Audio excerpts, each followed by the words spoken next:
What a beautiful, beautiful ceremony, really. Just seeing everyone here, you could see the light in everyone, and this truly is a gathering of light. It really is. I mean, you guys are really an inspiration. And seeing everyone here, I see the light in each of you, and I do hope that I'm able to reflect it the way that you guys are shining it on us. Thank you. But I think we're all here for different purposes. We're all here for different reasons. We all are here because we have something different that we're looking for. Some of us have, to some degree, found our calling. Some of us, to some degree, are looking for our calling. Some of us see the light within, and some of us are still searching for it. And to some degree, I really do hope that, we all find what we're looking for. I know that, speaking for myself, I've been looking for the light within myself for quite some time, since when I was little. And when you're little and you're looking for the light, you're 3 or 4 years old and you're trying to find out what's within you, what makes you good, how can you be better. You look at this light and, you look at what has abilities beyond what I have. What has these abilities of things that I want but I don't have right now? What has these capabilities that, can do things that are much greater than me? And immediately at 3 or 4 years old, you look at superheroes. And you look at these superheroes, and, my personal preference was Superman. And you look at Superman, and you'd be like, I want to be like that. That's what I want to be. And me and my friend would, put towels around our necks and run around, and we were thinking, well, that's how you be a superhero. So let's do that. That would be a lot of fun. And only it was after, my friend actually climbed on top of his parents' armoire with the little towel around his neck and jumped off, and we realized that that's not the way to be a superhero. So then, little by little, the practice changed, and you grow up a little bit, and the definition of superhero kept changing. I had a friend who was amazing at sports, and for a little while I thought he was a superhero. When I was a teenager, I had a friend who all the girls liked, and I thought he was a superhero. When you get older, it's who got the best grades, who had the most money. It was all different things that made you feel like these are what a superhero is all about. And naturally, like all of us, I was influenced by my family background. Being born a Jain and being part of a Jain family. My parents had their own definition of what a superhero was. And they felt that the Jain monks were their superheroes. And naturally, being a rebellious young youth, that didn't make any sense to me. I had a tough time with the metaphysics of it. I had a tough time with the mythology of it. The concepts of anekantvad, aparigraha, and ahimsa. Anekantvad is basically the multiplicity of views. What we actually practice here. Everyone's viewpoints are equally valuable. Let's find the path that suits us. Aparigraha, let's not focus on possessions. Let's not focus on building too many items, materialistic goods. Let's not live for that. Make it work for us, but let's not work for it. And ahimsa, the strength of a nonviolent communication, the strength of nonviolence in everything we do. So, I read numerous texts trying to get inspiration. Numerous different religious books, different things. And I first touched the light within myself, and I tried to find what I was looking for. And I realized that in order to be a superhero, you needed to have some extra abilities. You also needed to have someone to save. So I was looking for that answer, and I was trying to move forward. But at one point in my life, my perception started to shift. And one of the impacts of that was Mahatma Gandhi. And when Gandhiji basically came into my life, I looked at this guy who so many people looked up to.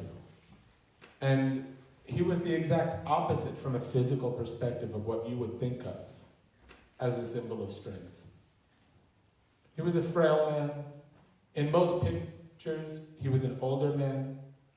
He was not a tall man. And he's not the guy you would turn to if you were in a physical fight. But this man epitomized the symbol of strength. I learned the true definition of strength by understanding about Gandhiji and his background. I found a true superhero who emanated true light.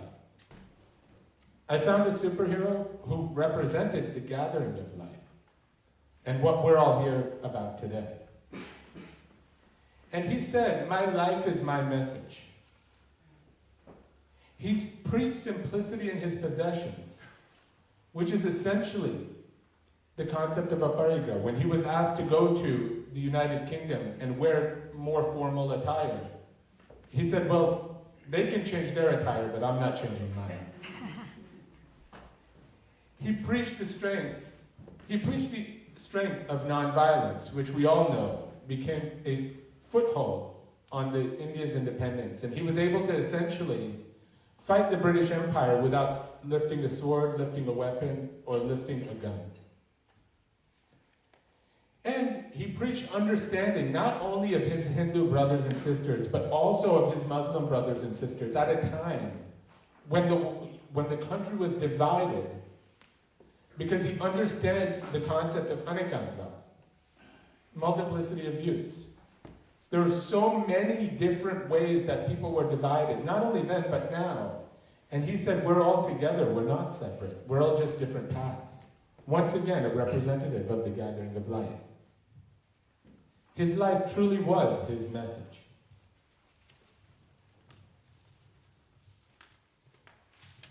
This was a man who Barack Obama recently had said that if he had to choose one person that he could have lunch with, alive or dead, he would choose Gandhi. This is a man who Nelson Mandela said was instrumental in freeing slavery, freeing South Africa of apartheid.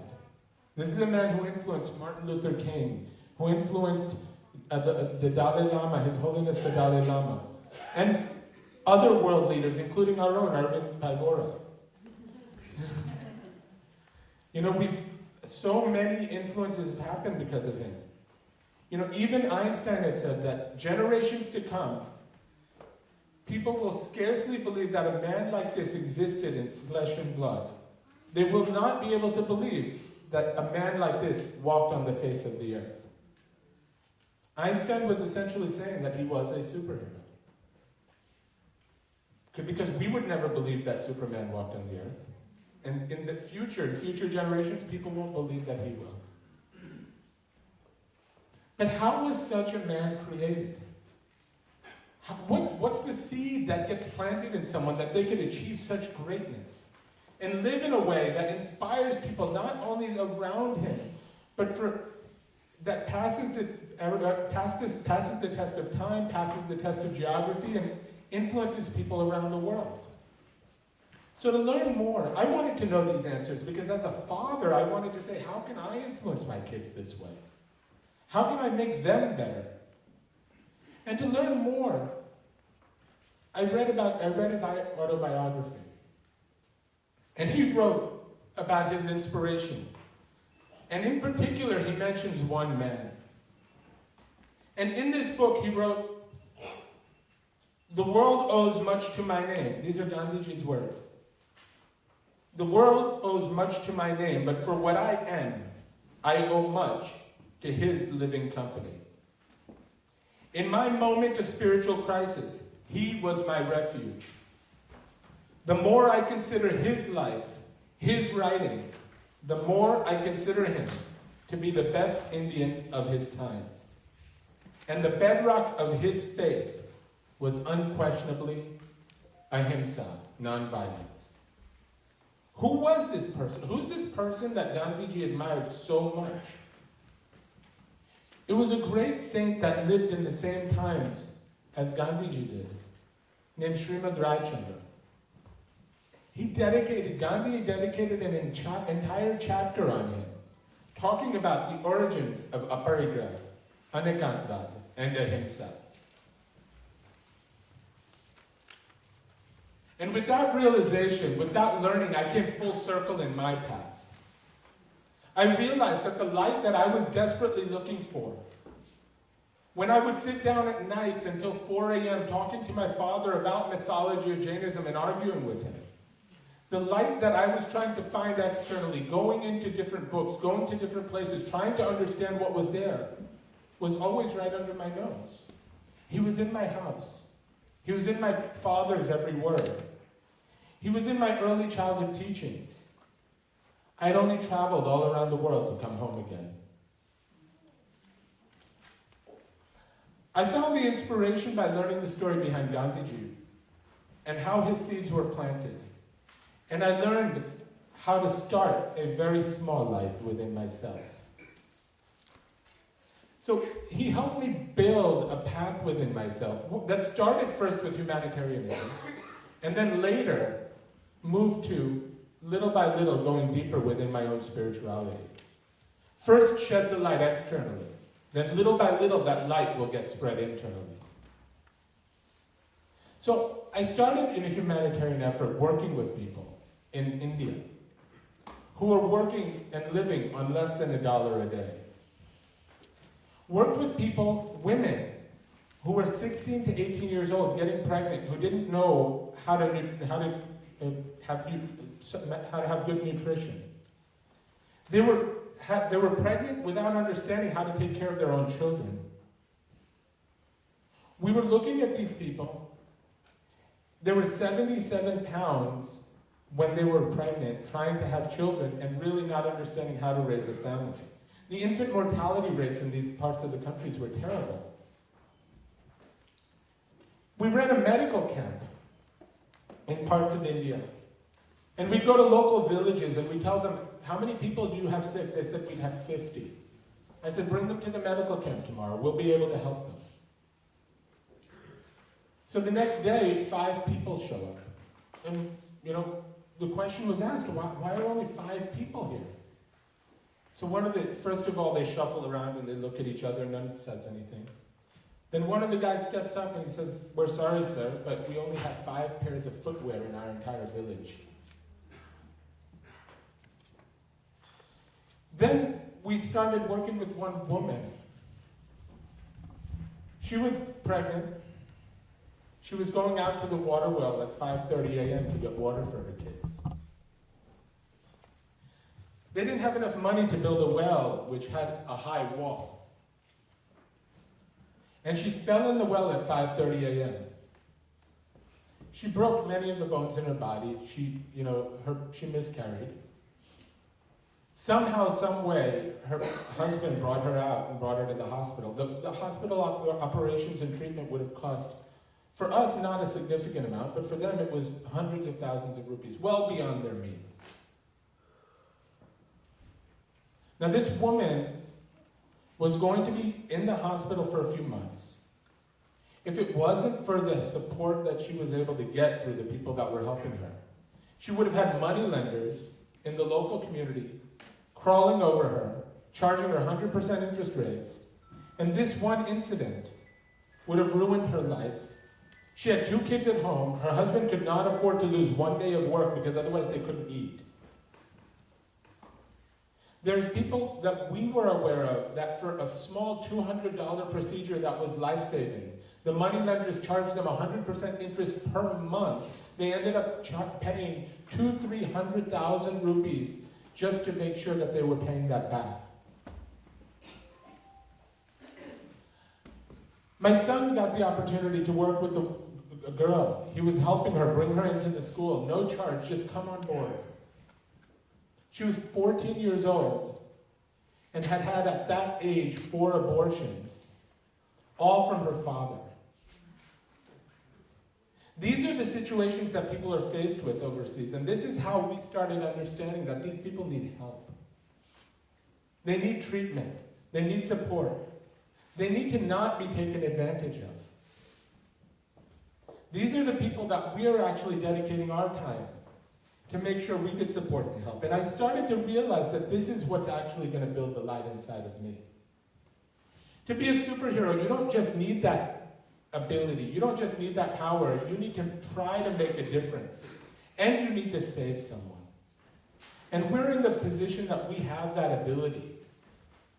No matter how each of us lives our lives, we all live better lives than the people that are sitting in these positions. We have the ability to be inspired, to draw from various different faiths and various different energies and various different inspirations, to get the light within us to grow and really be part of the gathering in light. I felt the light shining. I felt Srimad Rajchandraji driving my every action, my every move. I finally felt the seeds growing within me. And I realized that the light in me is no different than the light in every living being.